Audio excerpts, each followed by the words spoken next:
Good morning. Good morning, guys. Yeah, no, this is a whole new day. An old shirt, though. You know, I didn't really work yesterday, but I've got this few minutes before I have to leave. I've got to go on the other side of town, so I'm going to get it dirty today. But no. I've been enjoying learning and doing this stuff, reading our Bible and being involved. I'm wondering if this is a type of worship, since I'm spending so much time on it. Or, maybe I would call it, I'm giving some respect. I'm actually, I'm in school, man. I've always said that I'm learning. And that the schools teach me how to do what I'm doing, And so, I appreciate you guys hanging out. You always make these go faster because I talk so slow sometimes. Here's down in the bottom, there's this little thing for system tools or something, and you can make this go really, really fast, and I sound a lot smarter when it happens. Except sometimes I talk fast, and then it'll go super fast. But this doesn't happen all the time, that talking fast all the time. But some of the things that I was talking about yesterday, and we're going to go into Exodus. This is about Exodus, and I'm not going to open up the Bible so much to talk about it. But I did some homework, and then I went and did some more homework. And what I got out of the whole idea, we have to understand that that these people in the story, we're going to go along with the storyline. I had talked with you earlier. We had come about with Jacob and his children. We also wound up learning about being set free, to where they were allowed to go down into the land of Egypt. You get that frog out of my throat. That they were allowed to go down into the land of Egypt, and they had God's blessing. And of course, when they got there, they found that they were put under like a slavery of type of they weren't allowed to worship their God the way they were always taught how to do. And of course, they were given broken things instead of straw. Straw was supposed to have been, that our backbone, our kundalini. But they were given like broken pieces of things and bricks, which are man-made. So this was all they had to worship with. They weren't allowed to do. This was the decree. They were in slavery. So you have to understand that these were God's people who have gone into Egypt and had been captured, not in such a way, but they had to do what the Egyptians said, and they were enslaved. This is what it means to come to the lower conscious, is to come to the outside and to serve mankind. And you get nowhere when you serve mankind. That's the whole idea. And we want, after you've served mankind for a long time, if you think about the story of the prodigal son, the father had two sons. Remember, one of them was down. The messenger part of his son was always there. He says, his one son went down into Egypt, and had to prostitute himself, had to be enslaved by people, lost all of his money, had a great time probably doing it, and he finally had enough of it, and he came back home to his father. And so when he made it up to his father gave him this big celebration. And of course, in the story, the brother says, well, Dad, why all the hoopla about it? I never left. What about me? And his father just simply said, son, you were never lost, So, it was like they got him, put a big coat on him, brought him in, had this thing, this was 7 and 8 and 9 and completion and coming home. So that's really all of these stories are of this idea of showing two sides of things. Nothing more than that, other than if you want to be ruled over by man, and man is the beast, and so that becomes Lucifer. He's the boss, and that's who you feed your baby to when you do this too. And then the idea is that when you had enough of this, and it seems like they said that surely all of this has to happen. But I'm beginning now to think that, to open up the chakras, you yourself have to slowly pull yourself out of this sludge because you just want to change. And of course, what happens is that higher side of you starts to say, hey, I don't know if I like this. Something's not right. Or what I'm eating isn't truth anymore. And, I just found out that none of it was true ever. It's just the way I thought. And this hurts the soul. The soul in the body, supposedly they say, and the way it goes is it longs for the truth.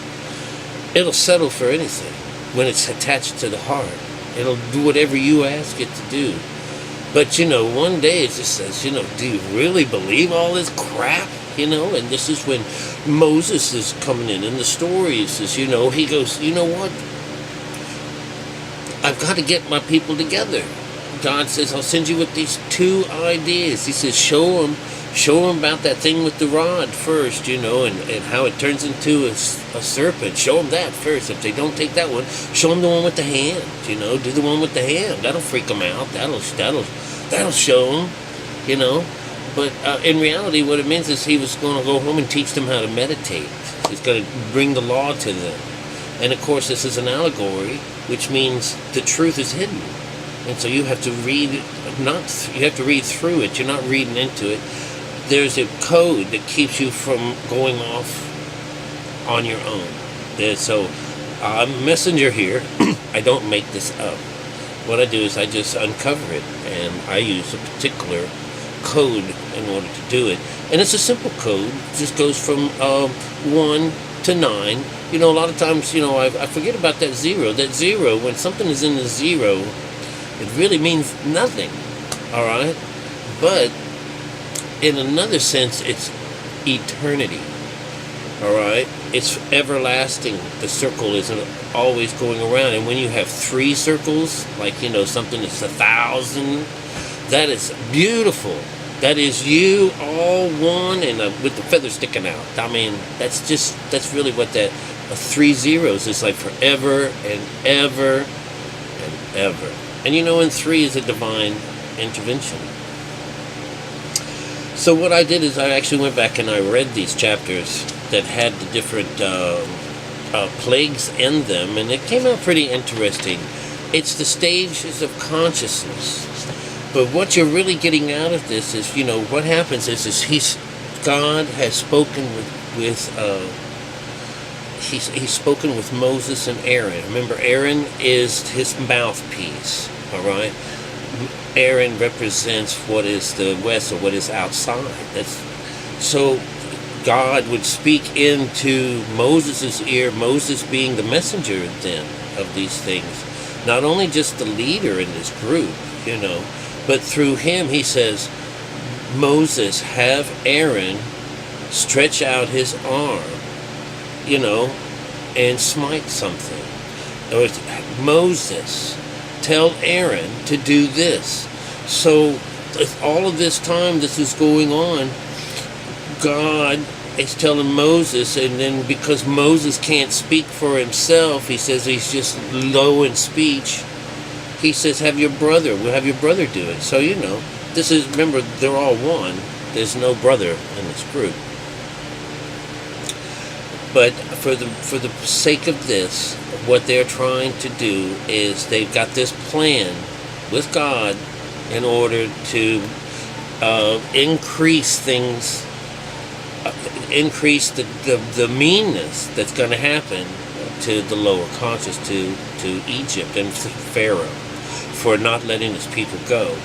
Now, what's interesting about this is when I reread this, and when you read this with this new knowledge of how to read the Bible, how to read these stories, what you get out of it, it is, he says, Moses, I want you to go unto Pharaoh, and you're going to tell him that this is going to happen if he doesn't let your people go. And what is he asking for? He's asking for 3 days in the wilderness so that my people could worship me and serve me. That's what he's asking for. Pharaoh goes up and he says, no, you can't do this, And God hardens Pharaoh's heart to make him say that, to renege on anything. All these times, every time he goes in there, it says, I'm going to do this tomorrow. It's going to happen tomorrow. And then it happens, and then Pharaoh says, they'll go in and talk to him, and they'd say, you need to repent, a little law. Oh yeah, surely I've sinned against your gods, yes, oh please, so the plague is lifted or shifted or somewhat subdued. And when that happens, you hear that God hardens Pharaoh's heart, and then he reneges on his orders, and they can't go. So you'll see that, it progresses on down to the next thing, and he says, go up and there, talk with him again. And every time he gets up there, the Pharaoh's getting madder and madder and madder.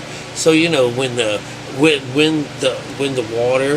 water means the truth.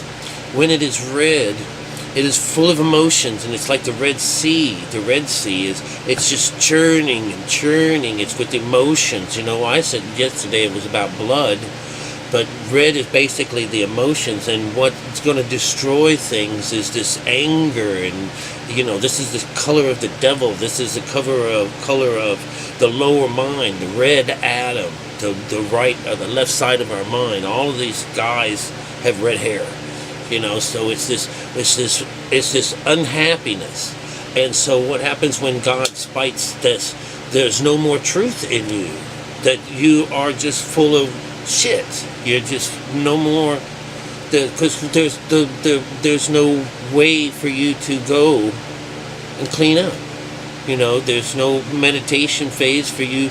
There's no clear water for you to go through to clean up. It's all filthy. You'll find later on they had to part it to get through it. It wasn't that they had to get it on them, but a lot of times blood means spirit, all right? But I think that these things just turned red, and it killed everything in it. They killed all the fish, and when they killed all the fish in these things, they killed the truth. There's no truths. There's no real truths anymore. And so this is where you have frogs, ribbit. I spent a lot of time making fun of people about, here it goes again, ribbit, when they start spouting and they start, hey, he's one of them atheists or one of those new age guys, and they just start hitting you with, this, God said this, God said that, they throwing lightning bolts at me like they were Zeus or something, or Thor. So, God damn, you guys. You don't know what you're saying. But anyways, ribbit. It says, I just hear the same old shit. Do you even know what you're saying? Ribbit. No, you don't know what you're saying. You don't know a damn thing about what you're saying. What do you got going on? What's going to tell me now? You're going to teach me something else? Ribbit. No, it's this repeat, ribbit. And in their day, they revered the frog, and so they had to, they revered lies. This is what happens. The land of Egypt, they loved frogs. So instead of trying to kill them or get rid of them or move them on, they had to put up with them, and this was like an irritation. So again, frog also is going to represent, this is you, this is all you have. You've been drawn out of the water. A frog, this whole idea of Moses and all of this business is, and the whole idea behind being born out of the water, baptism. This is the beginning of it. We're learning about water. The first phase, the second phase of consciousness. First phase being while we're awake. All right, this is Earth. All right, so, boy, was that a tangent to what? But in the 8th chapter, you got frogs, and you got lice, and you got flies. So this is skin. So this might be very well like, this could be the beginning of like the earthy things, because this is things that's about the skin, and stuff like that. But we have the death of cattle coming up. We have boils and things that are going to be upon man, and then we have hail coming down, and then we have locusts covering the earth, which is like the 6th, on the 6th plane. But what I want to get at is this, and darkness falls for 3 days, and how these stories work. What happens is, go up and talk to Pharaoh. Tell him our plan, or this is going to happen. So he goes with it. Lets them get to a certain point, right before the feast, right before it goes, boom, no good. Back down they go. So this is just, they never make it into the 7th. They never, and let's go back down. Let's go back down. Remember, these people are looking for the promised land. They're wandering around right now. Wandering around means that they haven't ever made it over to the other side yet. They know of him. They know how to get there, but they're just not been given the opportunity to do this yet. But they're getting ready to learn, which is what this whole thing is about. When they start trucking on, when they've made it on through. But God is the one who is prolonging these things. He's trying to make him more and more pissed off the whole time, because every time he says, okay, lift this plague and I'll let you go, he's like, I've had enough, and then God hardens his heart for Pharaoh, and he gets mad, and he rejumps, and he says, no, you're not going. So, this is kind of like the story of Job. Have you read that yet? Maybe we'll do that one soon, where God and the devil are sitting there playing chess with him by killing off all of his family and all of his belongings and all this, while he's saying, I think we have done this, where he's taken everything away, but he still stayed faithful to God. That's because he was already there. That's what I said, he had a sleeve. One of my stories in the back said, Job got, he had an ace up his sleeve, which means he already had God on his side. And the devil was the lower bound, trying to take him on. I'll give me this, take this, I'll throw this. No, he never gave up. That's because he never and then everything was restored in the end. So it's still the same stories, but it's just always just so beautifully wrapped around all this interesting of what people have taken for real, centuries. Listen, so what I'm saying is that these people are looking for the promised land. They're looking for this place that God told them that would be theirs, their promised land. And of course, they call it Israel, all right? Israel is 2 places in our Bible. And where they're looking for is they're looking for the mother of us all. And the mother of us all is Israel, which is above. She's free, which is free.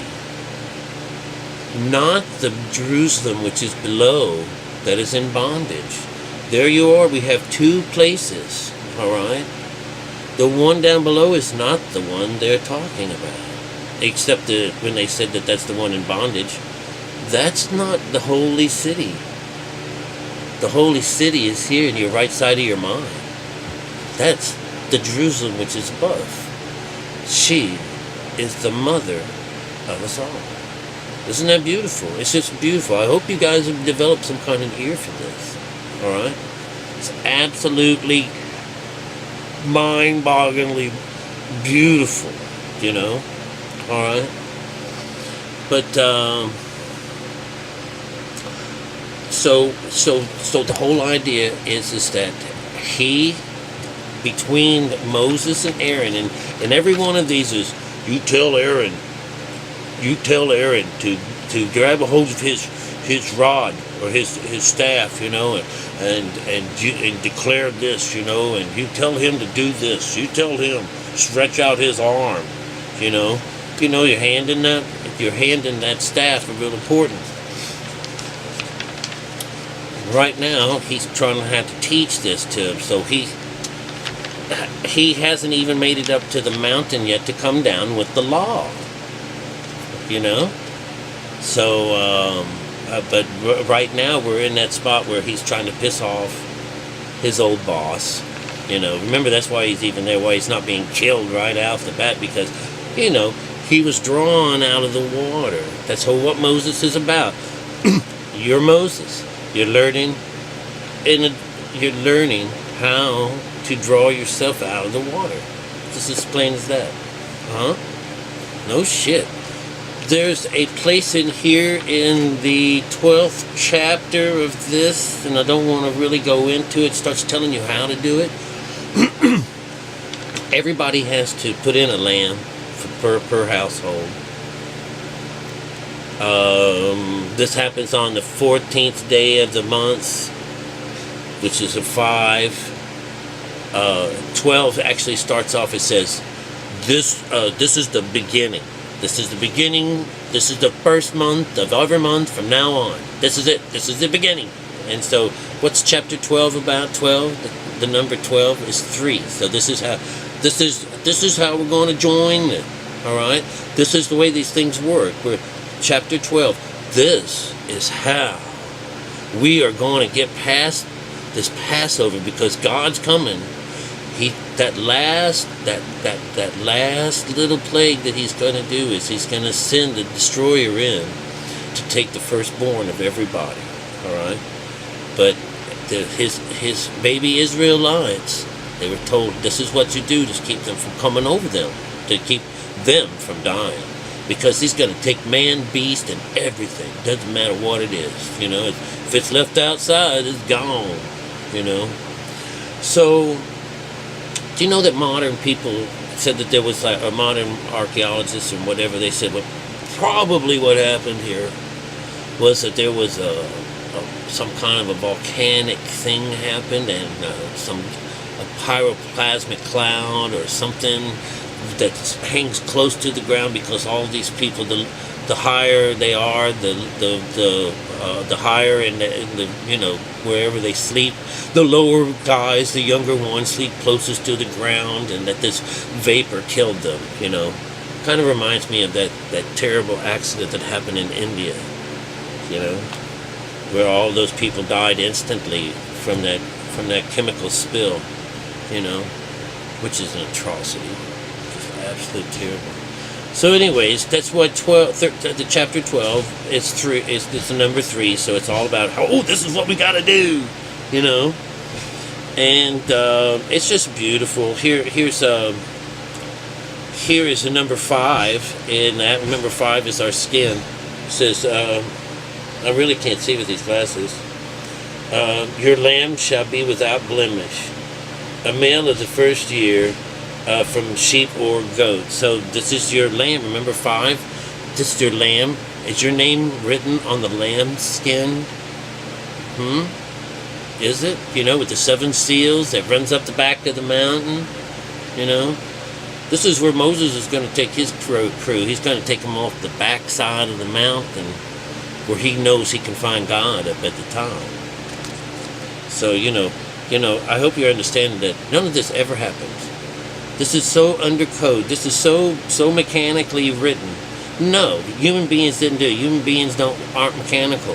Human beings are hardly mechanical. And when it comes to writing, could you understand me writing something? I'm going to be the least mechanical. Shit. So, anyways, here, let's see. 6 is on the brink, right? Let's see what 6 is. And ye shall keep it up until the 14th day of the same month. And all the congregation of Israel shall kill it in the evening. Oh my God. So here's 6. They're at the evening. 6. They're at they're at the sixth chakra, where usually everything kind of sits still for a moment, but actually at the same time they're all gathering everyone together, because it's ready for the kill, and then they pounce on this thing at midnight. Remember midnight? Midnight is that lower spot. I know I said the globe, the big circle, the clock, it's not a 9 over there. It's a morning. Which one? Which one would we say? I don't know which way to point. So Aries,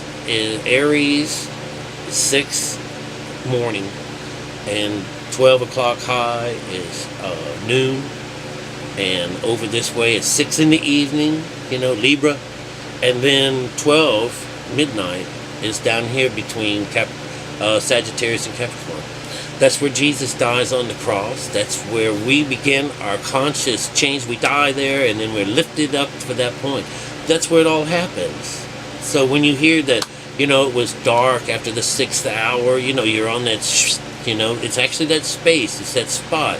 It's that morning, are you going to stay in your house until morning comes? And remember, morning, for those that don't remember, is the morning star, the new you, the new day.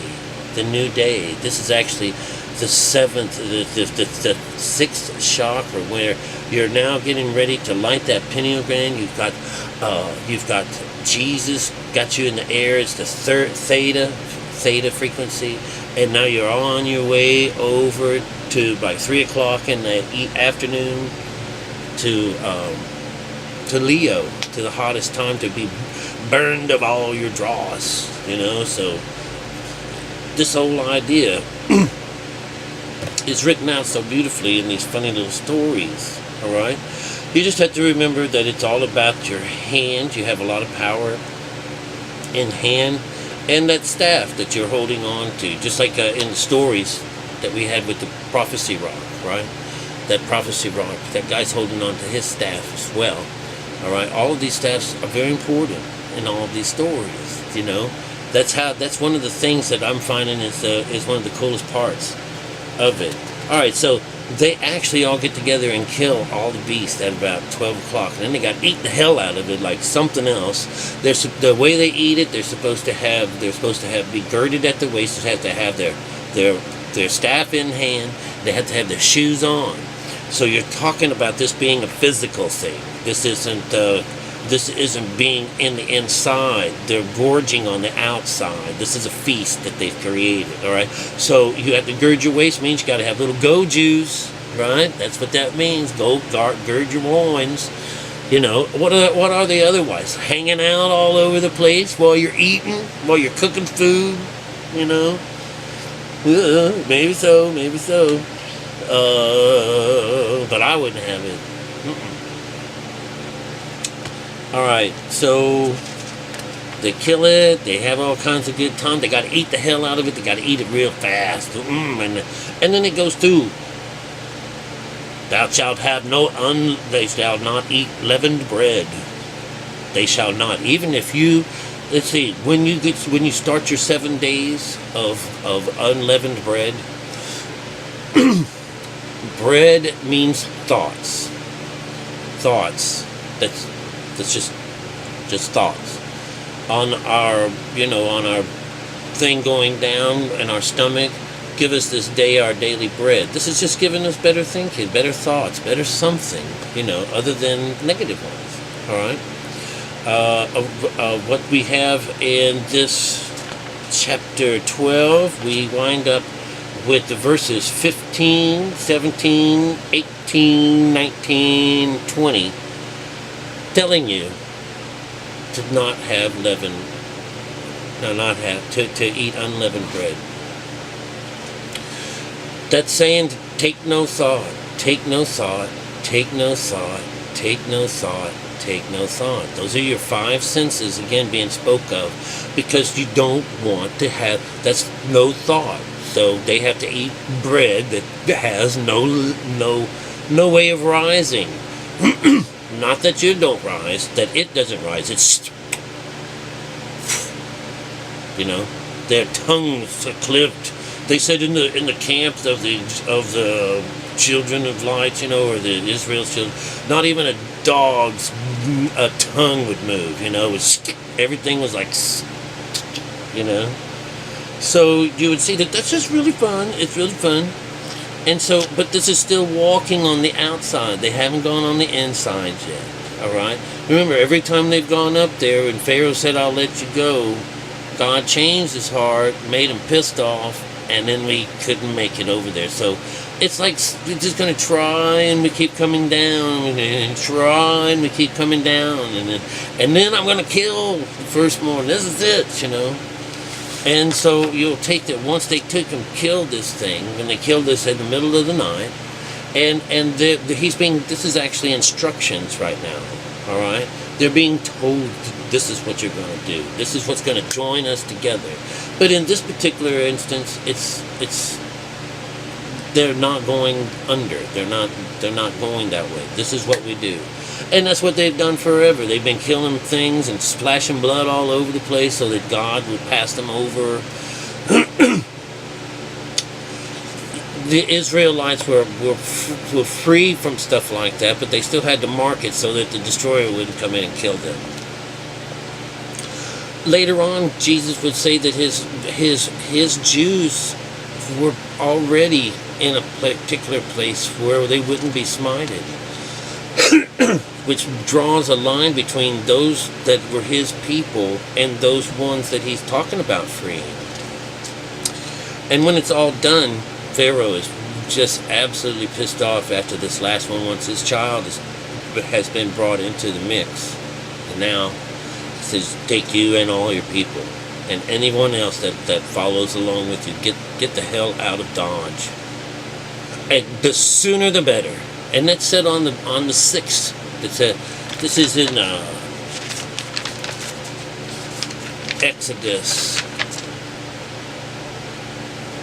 Exodus 11, when he says, I'll bring one more, and they're going to kick you out. They're going to probably really get the hell out, And this is where a lot of atheists say, look, this is where God tells Moses for the Israelites when they leave Egypt, I want you to go to your neighbors and steal stuff from them. I want you to go and get some silver and some gold and ram them. What that means is white. It's white. So, and silver, silver is for the transition, and gold is where you're going to. You want God. They're looking for the promised land. The gold is where the promised land is. And the white raiment is just white. The idea is the white is the spiritual side. The color white represents the east. This is already long. I apologize. So that's about where we are right now in the stories. They're all following along the line. Of course they will, because they're all coded. And you will see that. When all is said and done, these people, when they start to miss their promised land, they still never get there. They still have to roam around in the desert for 40 years. Can you believe that? And they really only need to go like about 400 or 500 miles or something, in reality. I'll look it up and see. I saw it as a joke. It's not good to tell jokes if you don't really know them, but I'll learn more about that one. But yeah, so, they don't make it yet, not at all. And then they start worshiping a bull, so there's all these things. It's an outside and how all the turmoils, and the crap that's going on. And again, these are his people, so we are all his people, but we just haven't learned, we haven't been given the opportunity, and Pharaoh is still in charge, So I'm glad we don't have Pharaoh around here, or I'd never have been able to learn any of this. Have a beautiful day.